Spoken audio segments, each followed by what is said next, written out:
Bien, bonsoir à toutes et à tous. Et merci beaucoup de votre présence pour cette nouvelle rencontre au Café de la Librairie pour laquelle j'ai le grand plaisir ce soir d'accueillir Adeline Dieudonné. Bonsoir. Bonsoir, merci de votre venue jusqu'à Brest. Merci.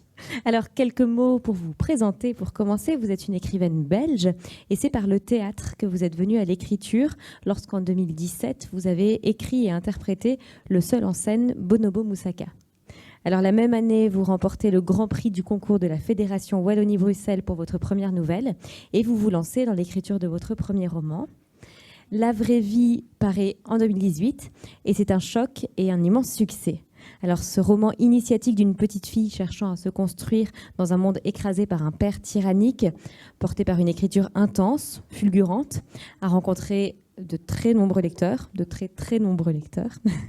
remporté près d'une quinzaine de prix, je crois, a été traduit dans plus de 20 langues, s'est vendu à près de 300 000 exemplaires.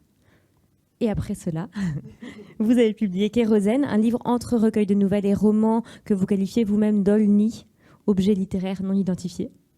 Et aujourd'hui, nous avons la joie de vous accueillir à Dialogue à l'occasion de la parution, toujours aux éditions de l'Iconoclaste, de votre troisième livre, donc mes deuxièmes romans, intitulé Reste. Alors, vous nous y projetez dans un chalet au bord d'un lac de montagne. Ici se retrouvent deux amants, un couple illégitime car lui est marié, qui volent quelques jours à leur quotidien dans ce lieu hors du temps. Mais l'homme meurt d'une crise cardiaque et la femme ne peut se résoudre à le laisser partir. Alors elle reste auprès de son corps et puis elle se met à écrire à la femme de son amant. Elle lui raconte ses journées d'égarement, mais aussi le grand amour qu'elle a vécu avec son mari. Et ce faisant, elle se raconte et elle s'interroge sur sa vie de femme, sur ses expériences amoureuses et sur la façon dont elles l'ont construite, en lui permettant notamment de déconstruire. Alors pour commencer, est-ce que vous accepteriez de nous raconter la façon dont ce roman est venu à vous et ce qui a été à son origine ? Alors, la toute première idée, les premières prémices, elles ont dû arriver au moment du premier confinement. J'avais pas encore l'idée d'un roman, mais je me suis demandé ce qui se passait pour les couples illégitimes dans cette période compliquée. J'imagine qu'il y a dû y avoir des drames et des histoires assez difficiles. Et puis à partir de là, je me suis dit, mais c'est vrai, qu'est-ce qui se passe dans un couple illégitime quand il y en a un des deux qui meurt ? Ça a dû arriver, ça doit arriver, mais forcément, c'est des histoires qui ne nous parviennent pas puisqu'elles sont clandestines. Et à partir de là, je me suis dit, oui, c'est vrai que c'est une belle matière romanesque d'imaginer un couple légitime et il y en a un des deux qui meurt. Je m'étais même posé la question, si les deux sont mariés et que celui qui survit doit rentrer chez lui le soir à la maison et faire bonne figure devant son mari ou sa femme, devant les enfants, alors qu'il vit une tragédie. Enfin, j'imagine qu'il doit y avoir plein d'histoires comme ça. Mais ici, j'ai plutôt choisi que donc ce soit l'homme qui soit marié et la femme qui soit célibataire, qui est avec lui, mais qui est pas elle-même en couple. Et puis, c'est vrai que je me suis posé la question, qu'est-ce qui se passe si ça arrive pendant qu'ils sont ensemble ? Et voilà. Et de fil en aiguille, j'ai eu, du coup, m'est apparue cette situation de départ avec ce personnage qui se retrouve avec le corps de son amant qui vient de mourir. Et je me suis dit, ce serait assez logique qu'elle refuse de rendre le corps à la famille. Ouais. Oui, parce que le risque est qu'elle soit dépossédée. Et on va en parler bien sûr pendant cette rencontre. Alors quand on plonge dans Reste, on pénètre aussi dans un certain paysage, dans une certaine atmosphère avec ce lac de montagne, ce chalet isolé, la forêt qui n'est jamais loin et la nature qui est tantôt rassurante, un lieu où on peut se ressourcer, tantôt effrayante, lieu de mystère, lieu indomptable, parfois même chargé d'une puissance maléfique. Quelle est alors pour vous la place de la nature dans l'écriture ? Est-ce qu'elle nourrit le roman et est-ce que vous avez besoin d'y être plongé en pleine nature à certains moments de l'écriture pour pouvoir la faire revivre de cette façon ? Oui, absolument. C'est vrai que Reste, je l'ai écrit en grande partie en Ardennes belge. Dans une petite maison au bord de la forêt et c'est vrai que pendant l'écriture j'ai été beaucoup me balader, observer simplement pour pouvoir la restituer au mieux la forêt, mais donc oui j'ai besoin de m'y plonger et puis La nature, elle est présente dans tous mes romans, comme si j'en avais écrit 150. Mais elle est présente parce que, comme vous dites, c'est à la fois une présence réconfortante, rassurante, et en même temps maléfique, effrayante.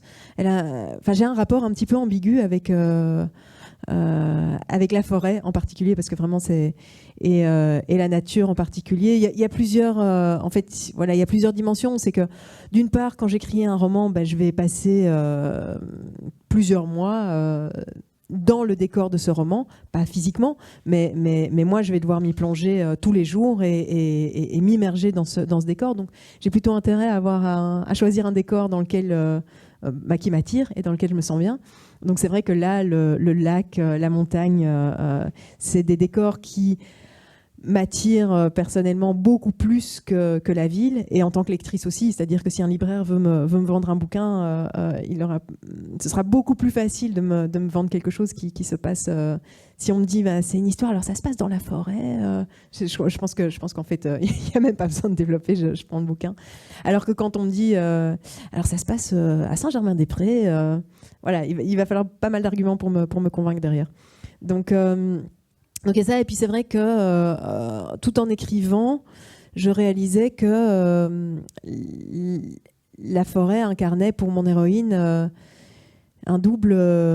Il y avait vraiment différentes significations, c'est-à-dire que à la fois elle lui fait peur, elle la voit comme une menace, elle fait un parallèle avec la mort aussi, en disant accepter la mort de quelqu'un, c'est comme être jeté dans une forêt en pleine nuit.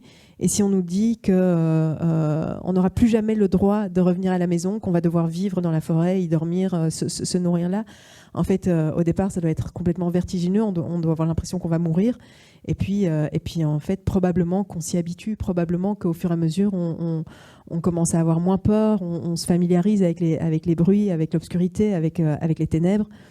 Et je crois que le deuil, c'est un petit peu la même chose. C'est qu'au départ, ça nous semble absolument insurmontable. Et puis, au fur et à mesure, puisqu'on n'a pas le choix, on est quand même obligé de s'y habituer, de trouver une façon d'y survivre. Alors, le roman, il commence par les mots suivants. Mardi 5 avril 2022, M est là, allongé près de moi. Il est mort. Il est mort. J'espère, en les écrivant, que ces mots m'aideront à appréhender cette réalité. Alors, dès ces premiers mots, la situation est posée et le corps de M, mort, est là, visible. Et cette question du corps, elle est très importante parce que c'est le corps dont il est impossible de se séparer, et le corps aussi que la narratrice va veiller et voir se décomposer. Alors, en quoi est-ce qu'il était important pour vous, justement, qu'il soit au centre du roman, ce corps, à l'inverse de la tendance de notre société qui se tient souvent le plus loin possible de la mort? En fait, de nouveau, ça s'est fait. Moi, ce qui m'intéresse, c'est les situations, et ça m'a paru. D'une part, je me suis vraiment mise dans la peau de mon héroïne, et je me suis dit si moi je trouve si je trouve l'homme que j'aime qui vient de mourir noyé dans un lac, peut-être que j'aurais du mal à appeler les secours, peut-être que j'aurais du mal parce que les appeler à partir du moment où évidemment il n'y a aucune ambiguïté sur le fait qu'il n'y a plus rien à faire pour lui, et c'est le cas. Parce que appeler les secours, ça veut dire que le corps va nous être arraché. Et là, elle se dit, je veux le ramener à l'intérieur du chalet, je veux le nettoyer, je veux le rendre présentable déjà pour que quand ils arriveront. Et puis, elle est incapable, elle n'y arrive pas, parce que chaque fois, elle se dit, elle essaye c'est vraiment un acte d'appropriation, et puis aussi un acte de révolte, presque, effectivement, par rapport à notre société qui nous cache les morts. Et elle ne veut pas que d'autres mains que les siennes se posent sur lui, des mains qui ne le connaissent pas, des mains qui auront des gants en latex. Et elle veut continuer à en prendre soin. Et donc c'est vrai qu'elle développe tout ce rapport qui est très, à la fois presque un peu sensuel avec lui, parce que c'est toujours lui, en fait. Même s'il est mort, son corps, ce corps-là, elle l'a aimé, elle a joui avec lui, elle a dormi avec lui, elle l'a caressé. Donc pour elle, c'est intolérable d'imaginer qu'on le lui arrache. Et puis c'est vrai qu'à un moment, elle va prendre cette décision complètement folle de dire moi, je vais m'occuper de ces funérailles toute seule et je vais me les approprier. Et donc, c'est vraiment un acte de rébellion par rapport à notre société où, effectivement, je trouve qu'on a un rapport à la mort qui est très aseptisé, très caché, comme vous dites. On veille plus les morts aujourd'hui. Je sais toujours pas si c'est interdit ou si simplement on le fait plus, mais force est de constater qu'on ne le fait plus. Et elle se dit, et pareil en fait sur le rituel des funérailles, elle se dit, moi j'ai pas du tout envie que l'homme que j'aime soit incinéré, soit enterré, mais dans les conditions dans lesquelles on le fait d'habitude, c'est-à-dire que c'est très rapide. On a une cérémonie qui dure, allez, dans le meilleur des cas, si on fait une messe et une cérémonie religieuse, il y a quoi, il y a 2-3 heures de cérémonie maximum. Et puis on se retrouve tous entre un thermos de café tiède et un pain surprise, et elle trouve que c'est pas du tout à la hauteur de cet homme-là, de l'homme qu'elle aime. Donc elle dit, voilà, moi je veux... Et elle veut ramener ça aussi à la nature. Elle n'aime pas le côté aseptisé des funérariums, elle n'aime pas les cercueils tout vernis. Et donc elle dit, moi je veux qu'il retourne à la terre, je veux des fleurs, je veux prendre du temps, je veux lui parler, et donc lui parler, lui chanter des chansons, enfin prendre en fait tout le temps qui me sera nécessaire. Et si ça doit prendre 10 jours, ça prendra 10 jours. Et ça, je trouve assez beau. Et c'est vrai que je trouve qu'aujourd'hui, on prend plus le temps, rien que d'un point de vue légal. Hein, quand on perd quelqu'un de très proche, on a droit, c'est 3 jours de congé, il me semble, hein, légalement, je crois que c'est le maximum. En 3 jours, comment est-ce qu'on gère son deuil, son chagrin, alors qu'en plus, il faut gérer la préparation des funérailles, l'envoi des faire-part, la succession, enfin il y a tellement de choses, mais voilà. Mais on doit être productif. On vit dans un système économique capitaliste qui fait de nous des machines à produire, et donc on doit retourner travailler. Et notre chagrin, en fait, on doit composer avec. Et c'est la même chose avec les mariages, c'est la même chose avec tout. Je trouve qu'on devrait pouvoir prendre 10 jours si on a envie. On devrait pouvoir dessiner sur les cercueils, sculpter des trucs, fabriquer les cercueils nous-mêmes. Enfin voilà, je trouve qu'on devrait pouvoir faire des funérailles sur mesure par rapport à la personne qu'on aime. Et donc elle, c'est cet acte de rébellion qu'elle va poser. Et elle écrit donc à l'épouse pour lui signaler sa décision, puisque par contre elle n'a pas du tout envie que cette femme attendre son mari, qu'elle se pose des questions, qu'elle s'inquiète. Donc elle lui écrit déjà pour lui annoncer qu'il est mort et pour lui annoncer qu'elle ne rendra pas le corps. Oui, parce que le livre, en fait, est composé de 2 longues lettres à la femme, et donc c'est donc par la voix de la narratrice qui parle à la première personne qu'on découvre toute l'histoire. Et donc immédiatement, il y a une certaine intimité du récit. Alors comment ça s'est imposé, cette forme épistolaire? Et puis quelle relation est-ce qu'elle vous a permis de créer à la narratrice? À quelle distance d'elle est-ce que vous vous teniez? Alors, la forme épistolaire, je ne l'ai pas décidée tout de suite. C'est juste que j'avais cette idée et je me suis dit, nécessairement, à un moment, il va falloir qu'elle écrive à cette épouse, parce que ma narratrice n'est pas un monstre et que comme je viens d'expliquer, elle veut pas laisser l'épouse dans l'attente, dans l'expectative. Donc, il va bien falloir qu'elle lui écrive à un moment. Et là, je commence à comprendre que quand je commence un roman, puisque je n'en ai pas commencé 150 000 de nouveau, mais une bonne façon de rentrer dans l'écriture, c'est de commencer par la scène qui nous inspire, qui est la plus évidente dès le départ. Donc moi, je me suis dit, je vais commencer par cette lettre et voir où ça me mène. Et en fait, très rapidement, en commençant à écrire, je me suis dit, en fait, il est là le roman. Ce ne sera pas juste une lettre dans une narration, éventuellement à la 3e personne, mais tout le roman va se faire à travers cette lettre. Alors, ça a ses avantages et ses inconvénients. L'inconvénient, c'est que je me retrouvais à nouveau prisonnière de la première personne du singulier, qui est, je pense, quand même ma forme narrative de prédilection, puisque la vraie vie était déjà la première personne du singulier. Kérosène, il y a un petit peu des deux, il y a de la 3e et de la première, mais il y a quand même pas mal de premières. Et voilà, c'est une façon d'écrire qui me plaît, de sentir la voix d'un personnage à l'intérieur de moi et d'essayer de lui rendre justice à travers la narration. L'inconvénient de la première personne, c'est qu'évidemment, ça ne permet pas de... Ça permet pas d'avoir une vision méta de la situation, ça permet pas de donner différents points de vue aussi sur la situation. On est enfermé dans le point de vue d'un seul personnage. Et surtout, je ne peux donner donc aux lecteurs et aux lectrices que les informations que mon personnage détient. Donc, ça m'interdit, par exemple, d'utiliser l'ironie dramatique, que je trouve un procédé narratif super intéressant. Donc, l'ironie dramatique, pour ceux qui savent pas, qui connaissent pas, c'est quand on donne aux lecteurs et aux lectrices une information que le personnage ne détient pas. Donc, imaginons que là, la caméra est en train de faire un film de la situation qu'on est en train de vivre tous ensemble. L'ironie dramatique, ce serait que, par exemple, la caméra passe sous la table et on s'aperçoit qu'en fait, sous la table, il y a une bombe. Ça va donner aux spectateurs du film une information que vous et moi, on n'a pas, à savoir, il y a une bombe sous la table et on est tous en danger de mort. Et ça va du coup créer une intensité dramatique tout autre sur la scène qu'on est en train de vivre. Voilà, c'est un procédé que j'aime beaucoup et qui est donc impossible à mettre en place avec la première personne. Par contre, à la fois la première personne et la forme épistolaire, qui en plus est très particulière, la forme épistolaire, donc c'est une personne qui parle mais qui s'adresse à une autre personne. Donc ça va encore plus limiter mon champ de... mon spectre narratif. Par contre, ça va permettre des choses. Voilà, cette adresse est intéressante. Il y a des...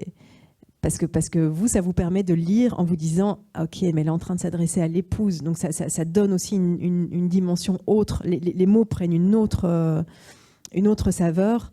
Et par contre, ça m'a bloqué aussi parce que, par exemple, il y a des choses que j'avais envie de dire ou de décrire sur cette histoire d'amour, mais que je ne pouvais décemment pas décrire à partir du moment où c'est la maîtresse qui s'adresse à l'épouse. Par exemple, tout ce qui est de l'ordre plus sexuel.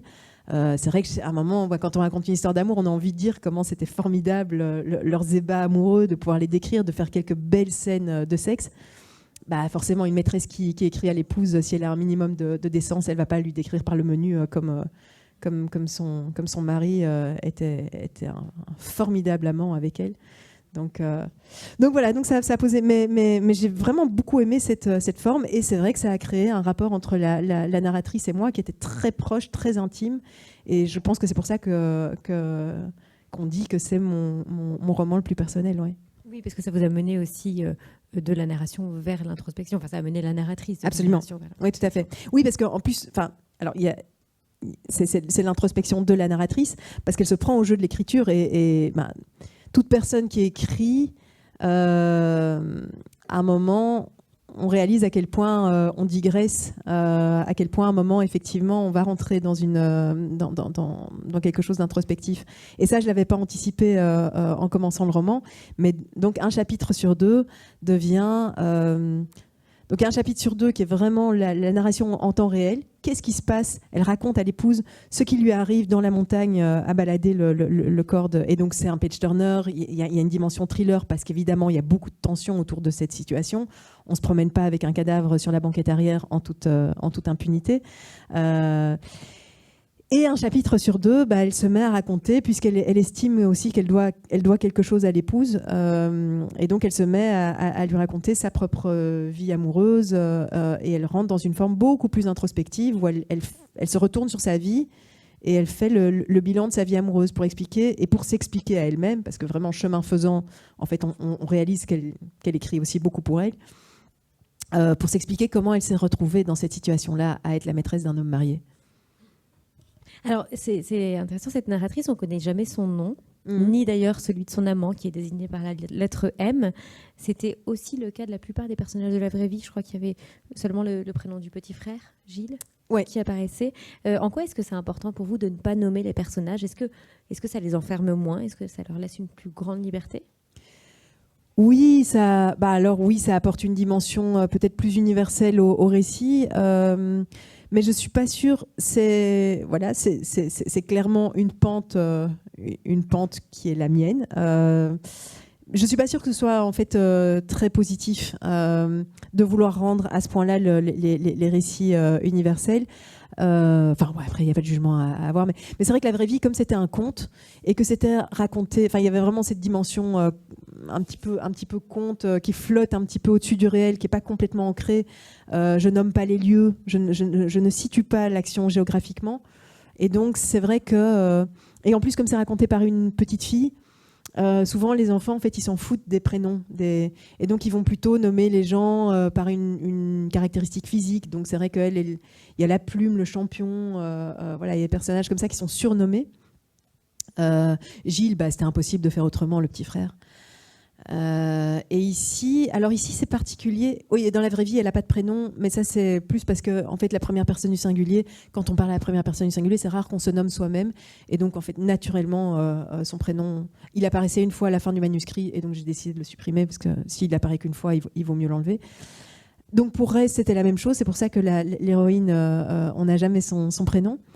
Par contre, M, c'est beaucoup plus mystérieux. J'ai toujours pas compris pourquoi. Je n'arrivais pas à lui donner un prénom. Pourtant, c'est la maîtresse qui écrit à l'épouse. Donc, a priori, on sait très bien de qui on parle. Il n'y a pas à protéger son anonymat. Mais comme si j'avais quand même voulu préserver... je voulais préserver ce personnage. Ou alors, c'est une autre... mais j'ai toujours pas tranché, je suis toujours pas sûre de... Ou alors, c'est une autre explication qui est que... On est toujours tenté, en tant qu'écrivain, de donner des prénoms un peu cool à nos personnages. En gros, de leur donner les prénoms qu'on aurait donnés à nos enfants. Sauf qu'en vrai, quand on tombe amoureuse d'un mec, il a rarement un prénom cool. En général, on tombe... alors, je vais pas citer des prénoms, parce que sinon, je suis sûre qu'il y en a au moins un dans la salle. Mais voilà, les mecs dont on tombe amoureux, ils n'ont pas forcément... voilà, parfois, on se dit, ah, bah, je pensais pas tomber amoureux d'un mec qui s'appelle comme ça. Donc voilà, je crois que c'était aussi peut-être une façon de pas lui donner un prénom que j'aime pas, mais pas non plus lui donner un prénom super cool et super à la mode. Puis il y a peut-être une notion de secret aussi qui ramène aussi au couple illégitime. Ouais, sauf que ça, mais oui. Ça n'a pas vraiment de sens, puisqu'il y a plus de secret, puisqu'on est justement dans la révélation du secret. Donc voilà. Alors, ce couple illégitime qu'on découvre, c'est un couple qui a une grande liberté. L'amour, la narratrice, elle définit cet amour comme aussi léger à porter que fort à éprouver. Donc, c'est un amour qui ne semble jamais un poids, une contrainte, mais qui au contraire est choisi à chaque instant.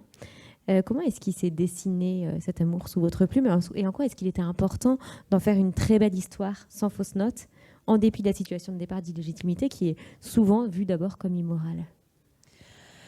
Alors ça, cette formule aussi léger à porter que fort à éprouver, je l'ai empruntée à Camus, qui écrivait ça à René Char. À moins que ce soit l'inverse, mais je crois que c'était Camus qui écrivait à René Char et qui disait exactement je crois qu'on ne peut aimer que les êtres qui vous libèrent. Notre réalité est trop anémiante, et puis il utilisait d'autres adjectifs mais qui ne viennent plus en tête, pour subir encore des servitudes venues de qui on aime. Et j'aimerais que mon affection pour vous soit aussi légère à porter que forte à éprouver. Et je trouve que c'est la plus belle définition de l'amour que je puisse imaginer, où effectivement on se débarrasse du poids de la jalousie, de la possession, des petites guerres d'ego, et où en fait on considère l'autre pas comme l'adversaire, pas comme la personne qui éventuellement va nous faire du mal, ou qu'on doit fliquer, ou à qui on doit imposer un certain nombre de règles, mais plutôt comme un allié. C'est pour ça qu'elle dit beaucoup dans le roman, c'était avant tout mon meilleur ami. Et j'avais envie de proposer une autre façon de voir l'amour, qui soit débarrassée de toutes ces petites névroses et ces petites mesquineries qu'on peut avoir, et dans laquelle vraiment je place la jalousie, la possessivité, la fidélité, en fait. Enfin, la règle de la fidélité, qui est une règle qu'on s'impose par défaut. Et alors, je dis pas que ça marche pour personne, hein. Je pense qu'il y a probablement des gens qui sont très heureux là-dedans, mais en fait, je trouve qu'on a un modèle hétéronormatif qui est très, très, très restreint et dans lequel je constate que peu de gens se retrouvent. En tout cas, voilà, moi j'ai 40 ans, je suis moi-même séparée des deux papas de mes 2 filles. Autour de moi, ça pète dans tous les sens. Soit les gens se séparent, soit ils se trompent, soit ils s'ennuient, soit ils sont malheureux. Enfin, voilà, je trouve que c'est un modèle dans lequel j'ai pas vu beaucoup de gens vraiment heureux et épanouis. Donc il y a un truc qui fonctionne pas et on refuse de le remettre en. Enfin, maintenant, c'est en train de changer justement avec les courants féministes, avec le travail de gens comme Victoire Tuaillon ou comme Mona Chollet qui a écrit ce merveilleux bouquin qui est Réinventer l'amour, comment le patriarcat sabote nos relations hétérosexuelles. Parce que voilà, il est aussi question de patriarcat là-dedans et effectivement, voilà comment la place des hommes et la place des femmes dans la société sabote les relations. Mais donc ça pour dire que oui, et donc j'avais envie peut-être de présenter un modèle d'amour hétérosexuel qui soit un petit peu différent. Même si, oui, il n'est pas idéal de base puisqu'il est bâti sur un mensonge. Donc, je ne fais pas d'angélisme non plus par rapport à ça, mais juste que cette femme-là a trouvé avec cet homme-là une relation dans laquelle elle s'est épanouie. Mais elle sait très bien que c'est une relation qui est fausse dès le départ puisqu'elle est bâtie sur un mensonge et sur la douleur d'une femme qu'elle ne connaît pas et à qui elle ne veut absolument aucun mal.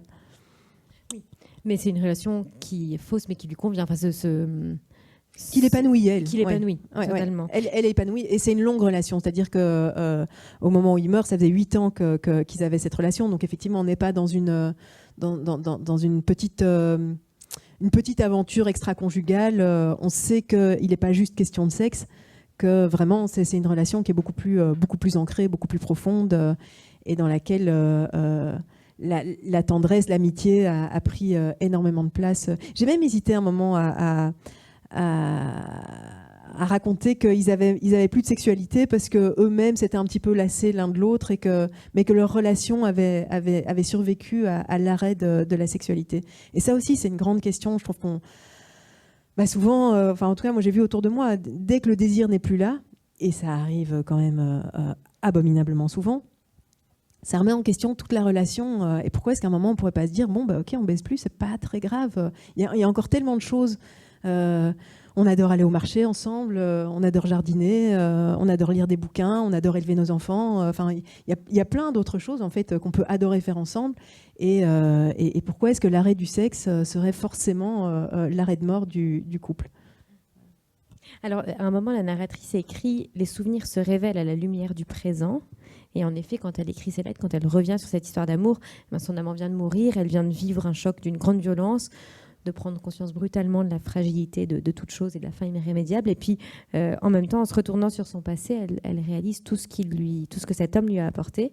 Et elle dit qu'il lui a appris à prendre forme, qu'avant, elle était une matière molle qui s'ajustait aux nécessités de l'autre. Et puis, grâce à lui, elle a réussi à se construire un noyau dur. Est-ce que vous pourriez nous en dire quelques mots de ce chemin de la narratrice, de la façon dont il s'est aussi éclairé pour vous au moment de l'écriture ? Oui, c'est ça. Donc là, on revient vraiment sur comment le patriarcat sabote nos relations hétérosexuelles. C'est-à-dire que, et ça, voilà, ça, pour le coup, je lui ai un peu prêté mon vécu par rapport à ça. C'est-à-dire que nous, on est socialisés en tant que femmes à nous couler dans les désirs des autres, à nous ajuster, à être, à nous enrouler autour du désir, des désirs des hommes, des nécessités des hommes, et que elle, étant socialisée comme ça, en fait, elle l'a même jamais remis en question. Mais simplement en se retournant et en regardant ces histoires d'amour, elle se dit ah mais oui. Je me suis toujours conformée aux nécessités de l'autre. Et à partir du moment où elle en prend conscience et qu'elle a cette histoire d'amour avec M, c'est lui en fait qui, à force de l'interroger, lui dit mais toi qu'est-ce que tu veux ? Toi de quoi tu as besoin ? Toi là maintenant qu'est-ce que tu ressens ? Tout à coup elle s'est dit mais c'est vrai qu'en fait ah oui il y a y a quelque chose là à l'intérieur et elle apprend à en tenir compte et puis à oser le prononcer et puis à oser l'affirmer. Et comme elle est avec un homme qui est très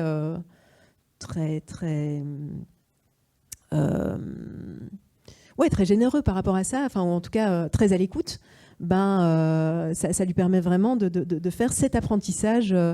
Et voilà, et de nouveau, bon, je sais que je peux me mettre des féministes à dos en disant ça, mais je trouvais assez beau aussi que ça puisse être à travers une relation avec un homme, qu'une relation avec un homme puisse être aussi libératrice, épanouissante, à partir du moment où on est face à un mec qui se met à égalité, qui vraiment considère que la personne qu'il a en face de lui est son égal et pas quelqu'un d'inférieur, quoi. Voilà, le mec est assez bien déconstruit, pour utiliser un mot que j'aime pas, qui est très à la mode, mais effectivement, il est efficace. Voilà. Alors, il y a aussi le fait qu'il n'y ait pas de conjugalité qui compte. Oui, c'est ça, bien sûr. Il y a aussi le fait que comme ils sont amants, forcément, ils ne vivent pas ensemble, ils doivent pas discuter d'une déclaration d'impôt à remplir, de t'arracher du produit vaisselle, de l'éducation des enfants. Enfin voilà, donc effectivement, ça fait aussi tout un tas de choses que du coup, elle prend en charge seule de son côté. Elle a son appartement, elle a son indépendance financière. Et donc, ça lui permet aussi de... Et puis, comme il n'est pas là tout le temps, forcément, ça lui permet aussi chaque fois de se resituer, de se retrouver seule chez elle, de dormir seule, d'avoir du temps de silence et de l'espace pour elle. Ça lui permet aussi chaque fois de réfléchir la relation, de dire « Ah tiens, à cet endroit-là, est-ce que... ah oui, mais alors il faut que je lui dise ça, il faut que je... » Alors que quand on est collés l'un à l'autre en permanence, c'est beaucoup plus difficile aussi d'avoir du recul sur la relation, sur les choses qui se disent. Donc il y a cette dimension-là aussi, le fait qu'elle soit complètement indépendante et que dans leur vie, la seule chose qui les lie, c'est leur envie de se voir et leur envie d'être ensemble. Il y a vraiment un espace pour elle d'émancipation là-dedans.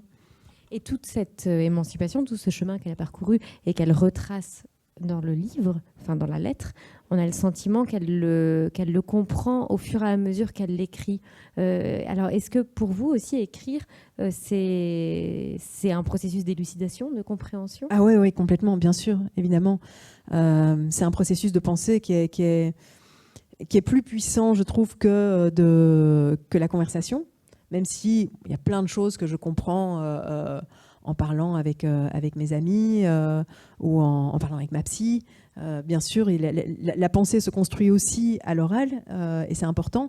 Mais je trouve qu'elle ne se construit jamais aussi bien qu'à l'écrit parce que peut-être, comme les écrits restent, ça permet aussi de chaque fois la prolonger. De revenir le lendemain et de relire ce qu'on a écrit la veille et de se dire ah oui ok comment est-ce que je peux aller plus loin dans cette réflexion là. Oui, bien sûr.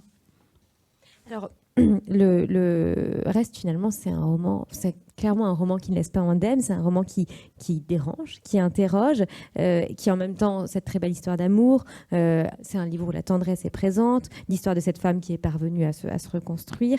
On sent quand même en vous lisant que vous aimez gratter le vernis de vos personnages, de notre société, faire apparaître une certaine vérité du personnage, pas toujours reluisante. On a le sentiment que la noirceur ne vous fait pas peur. Alors, dans quelle mesure est-ce que justement le roman permet d'explorer cette noirceur en toute honnêteté, d'aller dans des zones peut-être... Est-ce qu'il faut s'autoriser parfois quand on écrit ? Oui, bien sûr. L'écriture, ça n'est que ça. Ça n'est qu'un travail d'autorisation. Et d'aller... voilà, moi, je fais toujours cette métaphore qui vaut ce qu'elle vaut, qui est que écrire, c'est aller libérer tous les petits monstres qu'on a enfermés dans les geôles bien au fond, que notre éducation nous a appris à enfermer. Et pas que pour un mal, hein, évidemment, c'est aussi ce qui nous permet de vivre ensemble. Mais je trouve ça sain d'avoir un espace dans lequel on puisse tout à coup ouvrir les geôles et dire allez les gars, c'est bon, sortez, c'est votre heure. Et de voir, et de voir ce qui naît. Et moi, je suis toujours très surprise de voir ce qui apparaît quand je laisse parler mes monstres. Et effectivement, c'est rarement reluisant, mais c'est intéressant parce que c'est moi. Et c'est moi. En plus, j'ai une éducation assez bourgeoise, donc le vernis, je connais bien et je la connais, la couche de vernis, et je sais à quel point il faut y aller au piolet pour passer à travers. Mais moi, j'ai commencé à écrire assez tard, hein, il y a 7 ans, et tout ce que j'ai appris de moi en écrivant, c'est fascinant. Et en plus, du coup, on dit aussi à notre entourage qui on est, et ça a changé mon rapport à ma famille, à mes parents, à mes amis, et je pense qu'ils m'aiment plus parce qu'ils voient à quel point je suis sale. Et moi, je trouve qu'on aime mieux les gens quand on voit leur saleté, quand on voit qu'ils sont capables de les mettre à jour, de les admettre, de les montrer. Et puis après, c'est ce qui permet éventuellement de travailler dessus si on a envie de travailler dessus. Et c'est en ça que écouter du métal en écrivant m'aide. Donc j'écris toujours en musique. Et jusqu'ici, en tout cas pour Bonobo Moussaka, qui était mon premier texte, enfin mon texte de théâtre, La vraie vie et Kérosène, j'ai écrit sur du métal principalement. Enfin du métal, du punk rock, enfin voilà, des musiques qui tabassent, en passant parfois au classique l'après-midi parce que c'est un peu fatigant. Mais le métal permet ça, cette dimension cathartique de l'écriture. Et pour Reste, je suis passée sur un autre registre musical parce que dans les premiers, il y avait beaucoup de colère et que voilà aussi, j'ai bien laissé ma colère s'exprimer. Et Reste est plus apaisé. C'est un roman dans lequel j'ai moins été chercher ma colère, j'ai plus été chercher des émotions de l'ordre de la tristesse, de la mélancolie, mais aussi de l'amour, de la tendresse. Il y a quelque chose de plus positif aussi dans Reste. Donc la playlist a complètement changé et je la propose à la fin du roman. Et elle est disponible sur une célèbre plateforme de streaming. Et enfin voilà, pour celles et ceux qui ont envie d'en faire l'expérience et qui sont capables de lire en écoutant de la musique, ça peut être pas mal de lire le livre en écoutant la playlist que moi-même j'ai écoutée en l'écrivant. Oui, en effet, c'est à la toute fin du livre, vous nous invitez à le relire tout de suite en écoutant la musique. Et c'est une expérience qui... Oui, mais ça, voilà. Ouais, ouais. Malheureusement, ça vient à la fin du roman, et je suis bien consciente que les gens relisent rarement.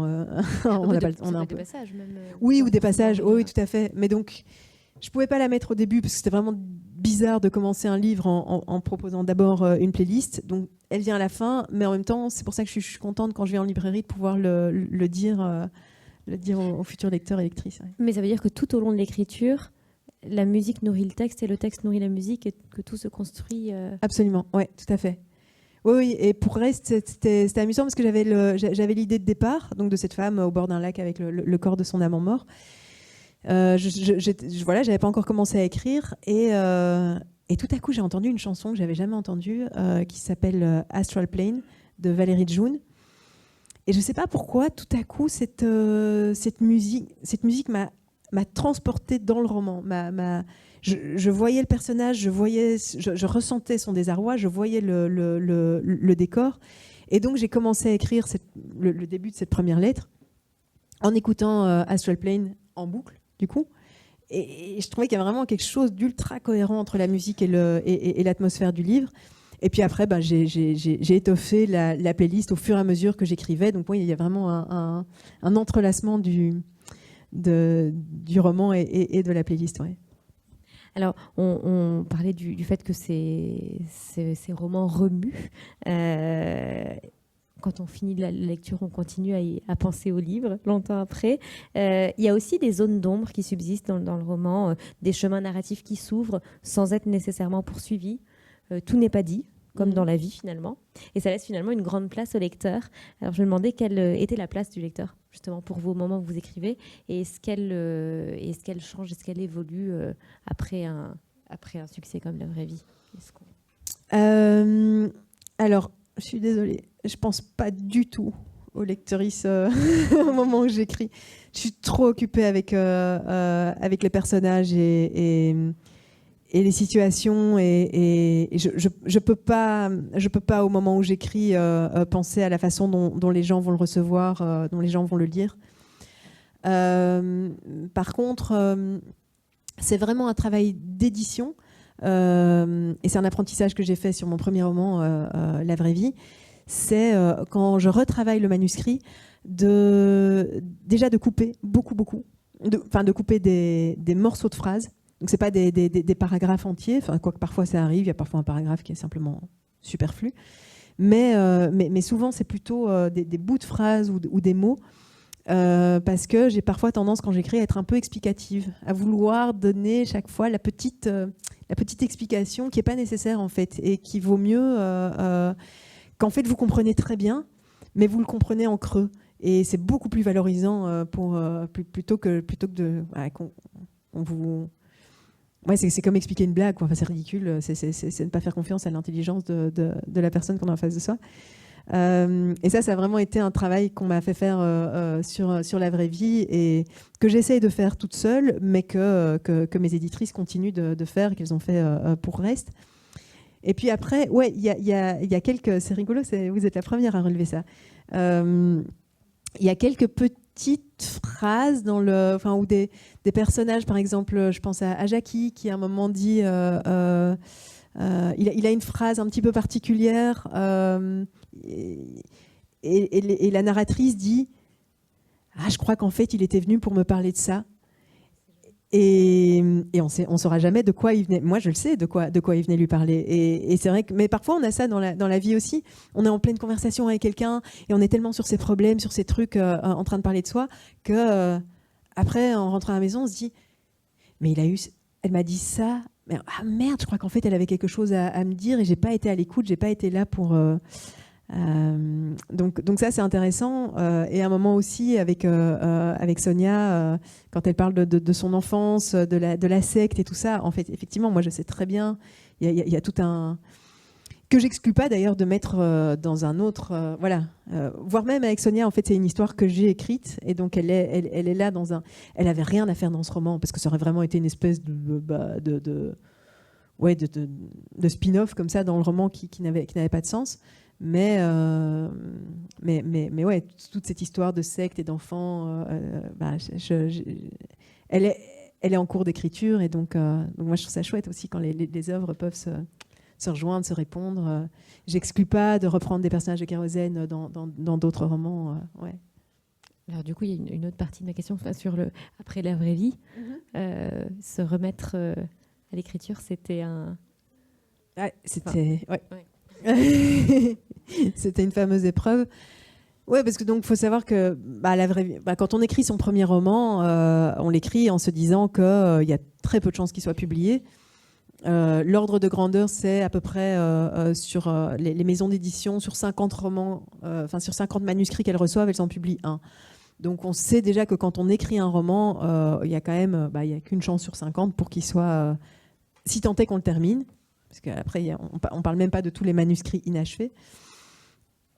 Donc j'ai écrit ce roman dans une grande liberté, dans une grande insouciance, avec un grand sentiment aussi d'illégitimité, même de transgression, parce que je me disais que les gens qui écrivaient des romans, c'était des hommes, que souvent ils étaient morts en plus, ou que quand c'était des femmes, c'était forcément des femmes très instruites, des femmes qui avaient fait des grandes études de lettres, ce qui n'est pas du tout mon cas. Donc voilà, déjà, écrire un premier roman, c'était une transgression et donc je m'attendais pas, j'espérais pas trop qu'il soit publié.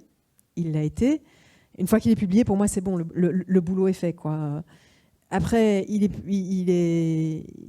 sort en librairie et il a le succès qu'a eu La vraie vie. Donc, je me retrouve du jour au lendemain sur la liste du Goncourt, sur la liste du Renaudot, sur des grands prix littéraires comme ça. Je suis scrutée par tout le monde, tout le monde du petit milieu littéraire.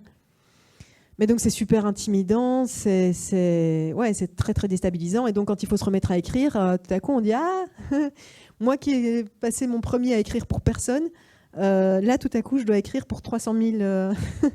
non, pas 300 000, parce que le grand format a fait 180 000. Mais bon, voilà, pour beaucoup, beaucoup, beaucoup de gens. Et potentiellement pour des grands critiques littéraires, pour des jurés de grands prix. Enfin, voilà, le moindre mot que j'écris, la moindre phrase va être décortiquée et je me sens pas du tout compétente. Donc, grosse période de doute, grosse pression. Et donc, j'avais commencé à écrire un deuxième roman que j'ai jamais terminé, en partie à cause de ça, et aussi en partie à cause du premier confinement qui m'a vraiment définitivement coupé les ailes, parce que c'était un roman qui parlait de survivalisme et de collapsologie, et que quand on a été confinés, je me suis dit, je pensais avoir une longueur d'avance. Je pensais pas que le monde s'effondrerait aussi vite. Je croyais avoir une petite longueur d'avance, et donc là, en fait, l'actualité est en train de télescoper mon... Donc j'étais incapable d'écrire, et donc là, mon éditrice m'a dit, bon, écoute, mets ce roman de côté, tu y reviendras. En plus, il était presque terminé. C'est vraiment frustrant.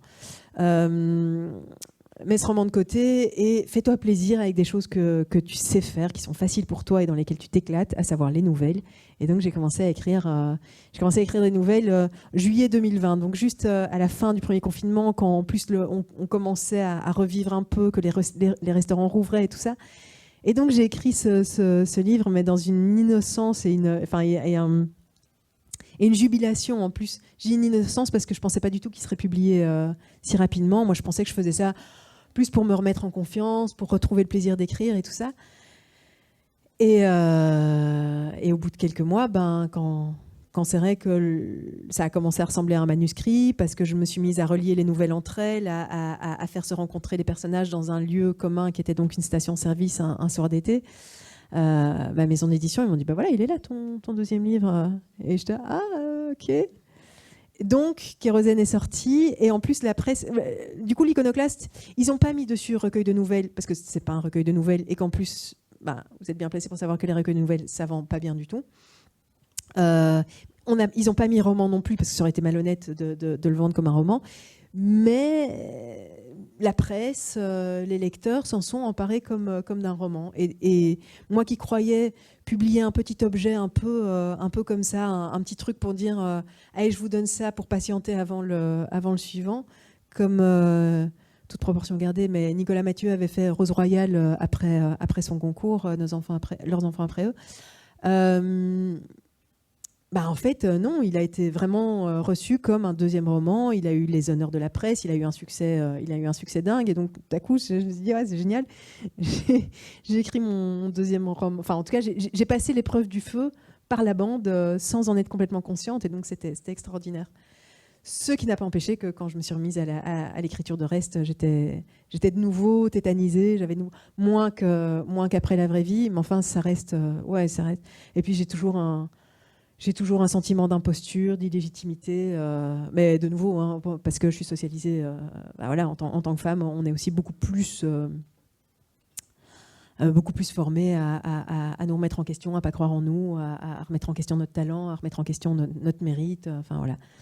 Donc ça reste un combat, ça reste quelque chose avec lequel je dois gérer. Et tant mieux aussi, voilà, c'est la juste part de doute dans le travail.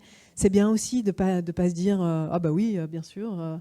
Je mérite de vendre plein de bouquins et j'écris formidablement bien, et évidemment. Et le lien avec l'éditeur, il est précieux. Le lien avec l'éditeur, il est fondamental, et je suis super heureuse aussi de ça. J'ai publié mon premier roman à l'Iconoclaste.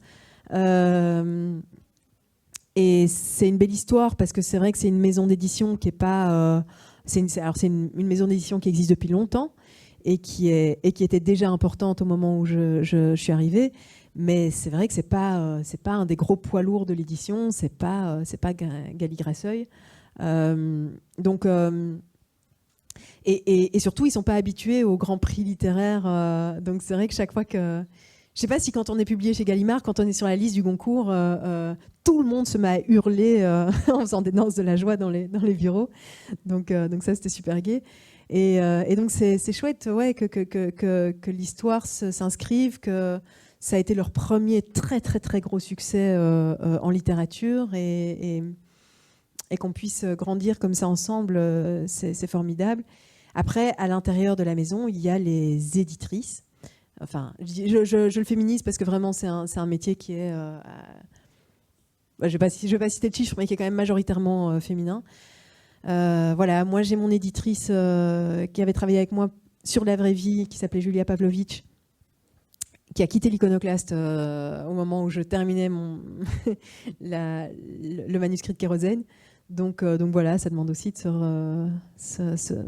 repositionner, retrouver quelqu'un avec qui on a confiance, avec qui on a envie de travailler. Il y a Sophie Tivry, qui est donc la patronne de l'Iconoclaste, avec qui j'ai bossé sur La Vraie Vie, j'ai bossé sur Kérosène, j'ai bossé sur Reste. Et donc sur Reste, j'ai demandé aussi à travailler avec Titiou Lecoq, qui a fait qui m'a accompagnée aussi sur l'écriture, et j'étais super honorée d'avoir Titiou à mes côtés pour m'accompagner dans cette aventure-là.